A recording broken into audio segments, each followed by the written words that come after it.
cerita yang paling menarik itu adalah cerita ketika kita menggosipkan horor di pos ronda. Betul. Karena tiba-tiba aku langsung secara bawah sadar, aku langsung memvisualkan itu, aku langsung merasakan itu gitu. Nah, hal-hal kayak gitu tuh yang kemudian aku sikapi sebagai bahan. Please jangan berhenti ngeronda sampai tua. Oh ya. Biar tetap mendapatkan experience dan bisa menceritakan itu ke kita semua. Oh ya, harus dong, harus dong.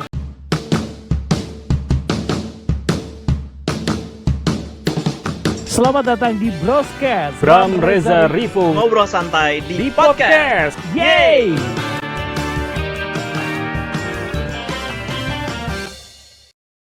Atau Mas mencoba juga misalkan memberi contoh referensi atas sebuah karakter misalkan ke aktornya. Ada, untuk beberapa hal ada, tapi untuk dalam konteks Sakratul Maut aku tidak memberikan referensi. Karena aku merasa ini adalah karakter yang mereka punya itu bukan karakter yang sangat spesifik, tapi justru ini adalah karakter keseharian yang dikenali oleh orang-orang gitu. Bisa jadi karakter-karakter ini tuh ada di tetanggamu, ada di keluargamu. Loh, itu jadi pertanyaanku berarti. Artinya gimana caranya kita tahu itu orang kebanyakan? Maksudnya ya kalau referensi tetangga kan akhirnya berbeda. Misalkan itu kan jadi debatable ketika loh tapi referensiku nggak begitu loh Mas misalkan. Nah itu gimana Mas? Ya itu dia, karena sebenarnya justru yang aku pengen adalah karakter yang sehari-hari gitu. Nah ketika kemudian dia membaca breakdown karakternya seperti apa, otomatis kan mereka punya interpretasi sendiri. Betul. Interpretasi yang dikenal oleh publik gitu. Misalnya kemudian kalau aku membuat kemiripan apa namanya kayak karakter-karakter yang di film-film misalnya, itu jadi kayak nanti mereka akan justru berusaha untuk mencapai satu titik tertentu supaya mereka punya sesuatu yang jadi jatuhnya over. Oh oke. Gitu. Okay. Aku nggak mau seperti itu, tapi aku pengen mereka mengenali sehari-hari itu yang seperti apa sih, sehingga kan mereka jadi punya riset ke ruang-ruang sosial yang ada. Oke. Ya kan? Menarik. Nah, ketika kemudian sudah ada pattern karakternya, mereka kemudian riset, nggak tahu ya, risetnya akan ke pasar, ke mall, kemana, itu kan jadi mereka pasti akan mengenali ruang sosial di mana di situ ada banyak manusia-manusia random yang akan kemudian secara, ya mereka akan jadi kayak punya ukuran. Menjadi manusia normal itu seperti apa sih? Gitu. Ya kayak ruang keseharian aja gitu. Karena kalau posisinya kayak, aku misalnya nih, katakanlah aku punya karakter kamu tuh harusnya aku pengen kayak Hans Landa misalnya gitu di Inglourious Basterds misalnya. Nanti kan biasanya jadi kayak meniru gerak-geriknya. Nah, mereka jadi kayak seolah-olah harus memaksa menghadirkan gestur-gestur tertentu. Sekarang bukan gestur ya, innernya yang iya, pengen ya. Iya, jadi kan jadi bentukannya jadi teknis, tapi bukan sesuatu yang impersonal gitu loh. Gak genuine. Nah, nggak genuine kan jadinya. Jadi biarin kita mengalir aja sebagai masyarakat desa, masyarakat kota. Jadi ini tuh sebagai sesuatu yang realistis aja gitu. Jadi ketika kemudian mereka muncul sebagai karakter, sebagai seorang anak, sebagai seorang keluarga, sebagai seseorang yang baru saja hijrah, sebagai seorang pembantu. Tarjo ya hijrah. Sebagai seorang pembantu gitu. Itu jadi munculnya kita percaya gitu. Oh, ini ada seorang pembantu. Oh, pembantu tuh biasanya dari Indramayu. Oh, kita percaya sama itu. Oh, ada seorang remaja, ada seorang pemuda yang barusan hijrah. Wah, ini aku kenal banget nih orang baru hijrah. Tetanggaku ada yang kayak gitu juga. Gitu. Soto biasanya. Ini ada seorang perempuan yang perempuannya nih arogan banget, egois gitu. Terus dia punya watak yang keras gitu. Wah, ini kayaknya, nah gitu lah. Aku tuh pengen penonton tuh punya impresi kayak gitu. Atau karakter yang indah yang neriman banget kayaknya gitu. Ya, neriman banget gitu loh. Jadi itu kan memang ya itu keseharian akhirnya mereka punya naluri untuk menginterpretasikan itu atas riset mereka di ruang-ruang sosial yang mereka temui. Oh, oke. Dengan gitu. rel yang Mas berikan. Dengan rel yang aku berikan tentu saja gitu. Akhirnya begitu kemudian masuk bagiku ya itulah hidup. Gitu jadi sih. mereplikasi ya. Mereplikasi. Ya. Okay. Mas bicara soal keresahan. Kalau kemudian Sakratul Maut itu berasal dari sesuatu yang dekat, Mas cerita soal buyut dan segala macam. Gimana cara membawa itu ke cerita dan menyadari bahwa itu bisa dijual? Artinya gini, aku akhirnya karena berpikir itu, ingat di masa 2020 itu kan semua orang bikin konten ya, karena di rumah. Tapi kan tidak juga semua akhirnya bisa laku karena ya ternyata uniqueness itu perlu. Dimana seorang Siddhartha Tata akhirnya menyadari bahwa ceritaku itu ada selling point-nya loh gitu. Aku nggak bisa ngukur itu sih. Oh gitu ya? Aku nggak punya ukuran buat itu. Maksudnya, ya Ya ketika aku membuat karya bersama teman-teman gitu, pastinya aku juga punya script lab gitu. Aku punya teman-teman yang memang bekerja dengan mendevelop cerita bareng-bareng gitu tuh. Kami hanya punya satu kesukaan genre yang sama. Kami menceritakan apa yang memang pengen kami ceritakan, gitu kan. Tapi soal kemudian apakah penonton suka apa enggak tuh waktu itu kami nggak punya ukuran, Oke. gitu. Tapi Tapi itu hal lain. Maksudnya soal nanti yang akan. soal nanti gitu. Oke, Artinya oke. artinya kalau kita ngomongin soal penonton suka nggak ya gitu. Yang jelas kalau misalnya kemudian ukurannya kayak gitu ya, bagi kami ya yang pertama adalah kami sebagai makernya harus suka dulu aja gitu. Iya, iya. Selanjutnya itu bisa mengikuti. Yakin dulu biar yakinin orang ya. Iya, iya. Gimana caranya aku membuat film horor dan ini harus menakutkan dulu bagi aku. Kalau aku bisa berhasil membuat film horor yang aku aja takut nontonnya gitu, berarti penonton harusnya takut. Ya, kalau aku bikin film yang situasinya ini harus merinding, ya berarti kalau misalnya aku nggak merinding, penonton nggak mungkin merinding. Oke. Ya kan? Aku membuat sesuatu, ketika aku membuat ada komedi, aku harus ketawa dulu nih. Kalau aku nggak ketawa, ya penonton nggak bakal ketawa. Gitu. Jadi kita punya pattern ukuran yang ya kalau kita bicara soal referensi film-film, tentu saja kita menonton itu. Jadi ya kita bergerak dari ukuran itu dulu aja. Oke. Menarik.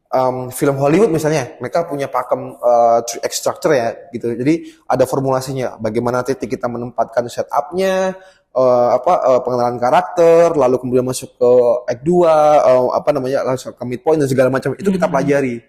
Nah, dari situ kemudian kita mulai mengisi gimana sih cara membuat komedi yang baik, horor yang baik, yaitu yang kita pelajari. Tapi kan kemudian setelah ini menjadi cerita yang solid, ya ukurannya adalah ketika kita bisa mencapai deal sama produser dulu aja deh. Iya, iya. Ketika produser udah Ya, meyakinkan tadi ya. produser udah mau membiayai itu, berarti ada sesuatu, ya kan? Nah, soal kemudian sesuatu ini akan diterima sama publik apa enggak, ya itu masalah nanti. Akan dibahas bersama lagi. Akan dibahas bersama Oke. ketika kemudian, yang penting kan kita sudah menyepakati bahwa bagi kami para makernya dan bagi produser ini adalah cerita yang punya potensi, gitu. Sehingga semua yakin, aku yakin dengan ceritanya.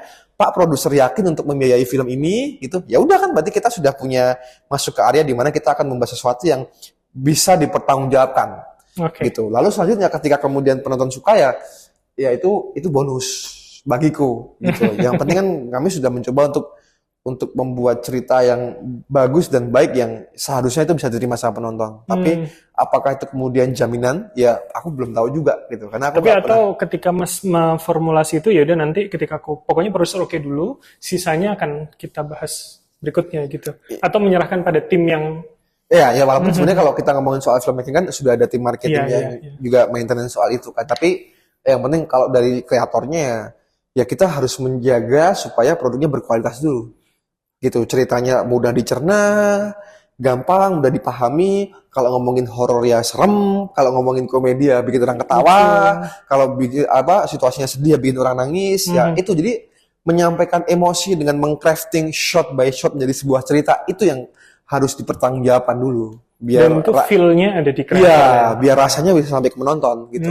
Itu makanya kemudian kan kalau kita ngomongin soal medium perasaan itu yang pertama kali merasakan ya harus sutradaranya gitu. Jadi ketika aku nonton offline pertama, misalnya offline pertama aku lihat, wah ini nggak serem gitu bagiku. Berarti kita harus cari cara dong. Gimana caranya kita membuat editing yang benar supaya ini terasa benar-benar menyeramkan. Itu editor cut ya biasanya. Ya, jadi kan di draft 1 lalu masuk ke sutradara. Jadi oke, kita kalau menyeramkan tuh aku tuh biasanya cuttingnya kayak gini. Lalu setelah cuttingnya udah selesai, oke, berarti kita harus cari pilihan musik yang tepat nih. Dengan musik yang tepat tuh berarti kita coba cari referensi musik yang tepat tuh yang menyeramkan gimana ya. Oh, aku pernah nonton film itu. Coba film itu tuh ada skor yang serem banget nih. Coba kita tarik dulu, kita cek. Kita download musik itu, lalu kita pasang dulu nih. Wah, filmnya ternyata serem ya kalau pakai musik ini. Nah, kayak gitu-gitu ya loh. Jadi kita ada diskusi-diskusi. Yang penting aku merasakan dulu seremnya nih. Gitu. Kalau aku nggak serem ya ngapain dibuat gitu. Kalau bikin action tapi nggak ada aksinya ya ngapain dibuat.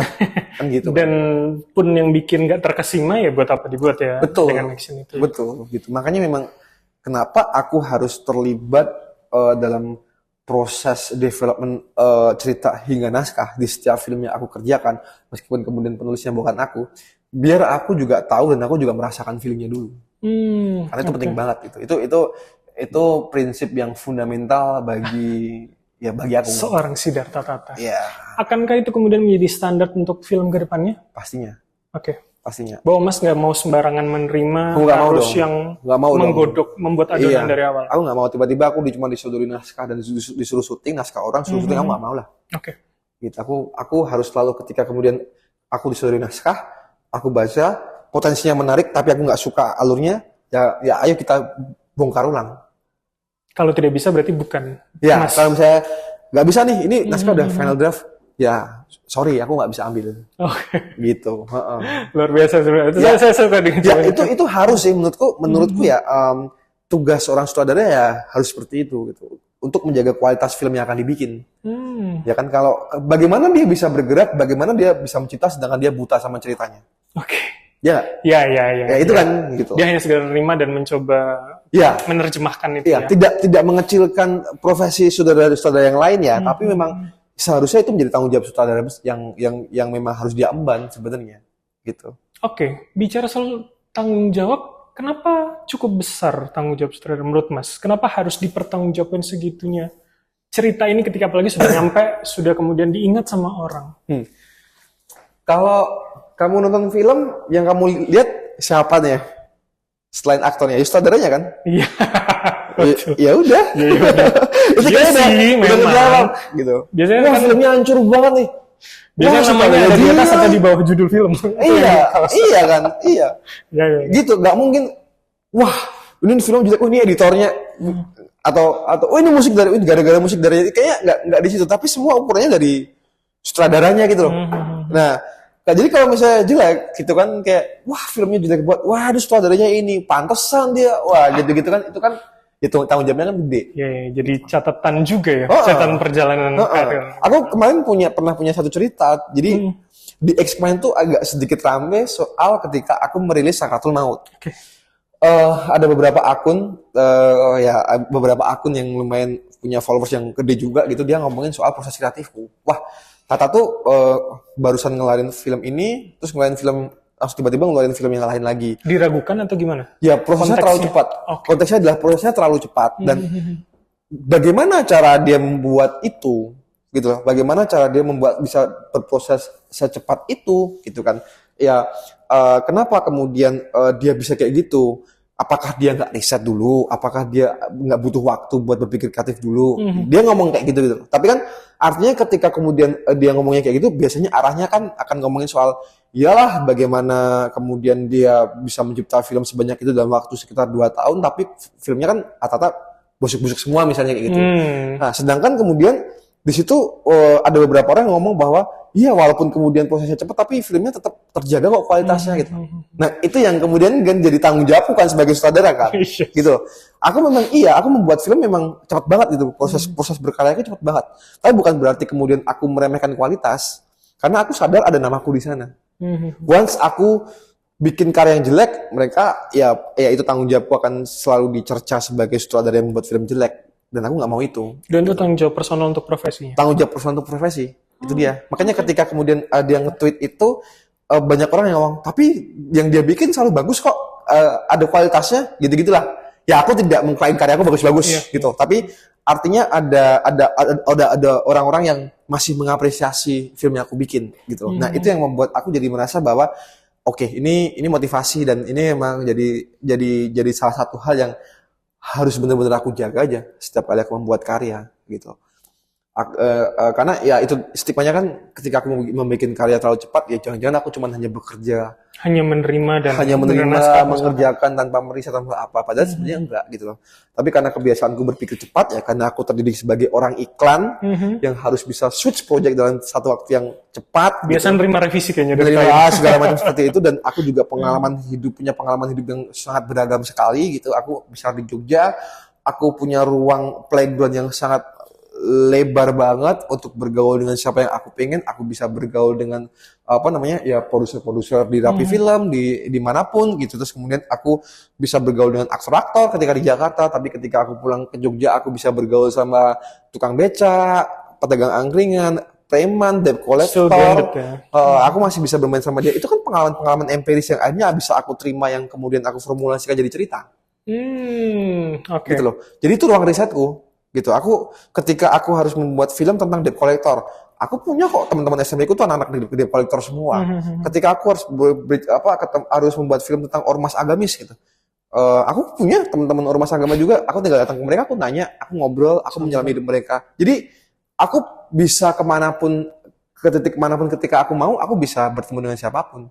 Jadi pengalaman-pengalaman empiris itu yang kemudian membentuk aku menjadi manusia yang akhirnya segudang ide tuh muncul di kepala gitu loh. Jadi bukan bohong dan rekaan ya, tapi karena itu Mas. Dan itulah kenapa ketika aku kemudian membuat karya, banyak orang yang menilai kenapa sih selalu Jawa terus, kenapa selalu Jogja terus, kenapa selalu bahasanya bahasa Jawa terus? Ya aku orang Jogja, gitu loh.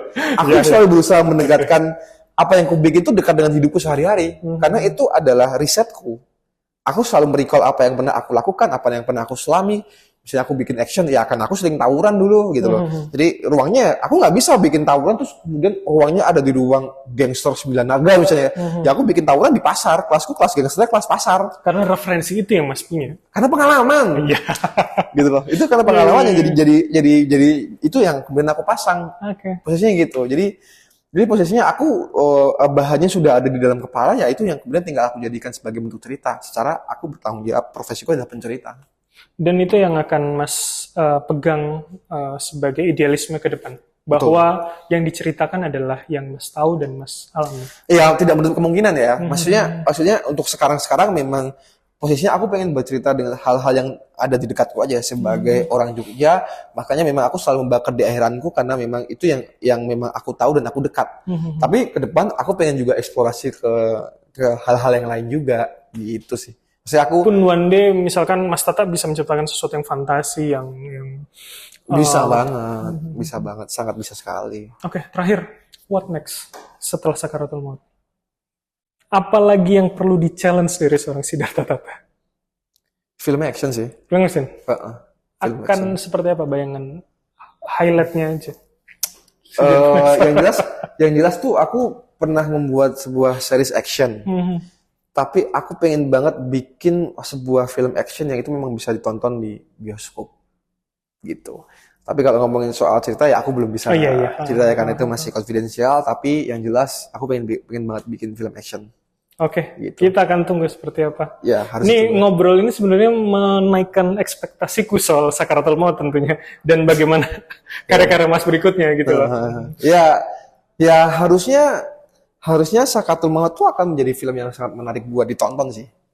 Maksudnya ada banyak hal-hal seru yang secara cinema experience itu hanya bisa ditonton di bioskop, bisa dinikmati di bioskop gitu loh. Karena komunal karena memang ya ruang putar bioskop adalah ruang putar yang paling ideal untuk kemudian kita merasakan karena itu tuh aku banyak mendesain hal-hal yang secara sound, secara visual itu harus benar-benar dirasakan di bioskop gitu. Soal ada suara-suara yang muncul di kiri kanan, ada atmosfer yang tiba-tiba itu bisa muncul dan muter gitu, terus ada visual yang di pojok kecil segala macam itu tuh rasa-rasanya harus disaksikan di ruang besar. Karena itu tuh pengalaman situasi-situasi yang memang aku bikin berdasarkan dari hal-hal yang aku temui dari cerita-cerita horor tetangga ataupun pengalaman-pengalamanku ataupun pengalaman-pengalaman dari yang aku temukan di keluarga gitu-gitu. Nah, itu yang kemudian aku masukin ke situ. Sehingga rangkaiannya jadi desainnya tuh ya berupa audio dan visual itu gitu. Jadi kalau itu disaksikan di layar kecil kok rasanya nggak bisa ke transfer gitu rasanya. Vibes-nya itu. Iya, jadi itu harus di bioskop banget. Tapi kenapa Mas bisa paham kalau cerita dari tetangga maksudnya ada suara yang seperti itu dari kanan kiri dan Mas menggambarkan itu? Loh, sekarang gini, ketika aku hidup bersosial dengan orang-orang, cerita yang paling menarik itu adalah cerita ketika kita menggosipkan horor di pos ronda. Betul. Atau di angkringan. Dan menjelang dini hari. Biasanya udah kemana-mana tuh bro. Iya, itu tuh cerita yang verbal. Gak ada visualnya. Tapi ketika mereka cerita itu, entah kenapa, setiap aku mendengar cerita dari tetanggaku, itu aku pasti merinding. Karena aku tiba-tiba aku langsung secara bawah sadar, aku langsung memvisualkan itu, aku langsung merasakan itu gitu. Bayangin Mas, ketika aku lagi jalan, tiba-tiba ada yang dari belakang gitu. Nah itu kan udah langsung, oke, berarti akan ada sound dari titik ujung belakang harus muncul gitu, terus wah tiba-tiba gini gitu. Nah itu kan cerita yang otentik banget, cerita yang naif gitu, yang mereka rasakan. Meskipun kebenarannya ya 50-50 ya. Kita nggak bisa tahu soal itu benar apa enggak. Tapi dari situ tuh aku langsung, oke. Dan setiap hari kan, kalau misalnya kita ronda lah di kampung datang, gimana, ngobrol santai, gimana kerjaan, apa gimana, sih itu kan awalnya gosip, tapi habis itu gosipnya sampai jam 12, habis itu sisanya sampai jam 5 pagi cerita horor. Nah, itu selalu terjadi gitu loh. Nah, hal-hal kayak gitu tuh yang kemudian aku sikapi sebagai bahan diterjemahkan lewat bahasa visual gitu. Dan jadi ini sumbernya memang dari omongan-omongan gosip-gosip horor yang terjadi di kampung, di tetangga-tetangga kayak gitu. Nah, ini harus dirasakan. Betul. Karena kalau ini hanya di medium kecil itu kayak ya bisa, tapi kayak kurang gitu. Iya. Nggak akan dapet yang suara dari belakang, yang merinding. Betul, itu harus. Lagi kalau cerita dengan jantungku begini kadang-kadang gitu. Harus stop. Itu kan ya mereka ekspresif banget kan. Ya kayak gitu-gitulah. Itu yang aku desain di Sakatul Maut. Oke. Berarti pesanku satu, Mas. Please jangan berhenti ngeronda sampai tua. Oh ya. Biar tetap mendapatkan experience dan bisa menceritakan itu ke kita semua. Oh ya, harus dong. Ya, itu dia. Pokoknya aku tetap harus selalu bersentuhan dengan ruang sosial seperti Tetaplah relate dengan hidup ini, Mas. Please kami butuh ini. Siap, terima kasih Mas Atta, luar biasa. Saya senang banget bisa ngomong banyak hal. Ternyata memang soal relevansi dan sesuatu yang dekat itu ya nggak perlu mewah, tapi ya sederhana dan apa adanya aja itu juga. Itu penting untuk diceritakan sih. Karena lewat sesuatu yang sederhana, lewat sesuatu yang membumi itu, kita kan justru mendapatkan kompleksitas yang luar biasa. Sepakat. Itu sih, itu yang mungkin nggak usah terlalu rumit lah memikirkan hidup, karena hidup sendiri itu udah rumit itu. Gitu sih. Iya. Harusnya emang kopinya diminum sekalian ya tadi ya. Oh iya, nggak apa-apa lah. Oke, nggak apa-apa. Dulu aja nanti kopinya nanti kalau udah off. Siap, saya closing dulu. Dari tadi mau closing tapi kayaknya seru banget teman ngobrol sama Mas Tata ini, luar biasa. Mungkin next kesempatan please saya pengen wawancara lagi di next project. Saya pengen tahu cerita ronda mana lagi yang akan diadaptasi gitu ya. Oke Mas, thank you banget. Buat teman-teman, luar biasa. Aku sampai bingung mau bilang apa di closing ini, tapi silakan tulis di kolom komentar gimana episode kali ini dan kira-kira cerita apa lagi yang teman-teman pengen tahu dari seorang Siddhartha Tata. Kalau gitu, sampai sini dulu episode kali ini. Sampai jumpa. See you.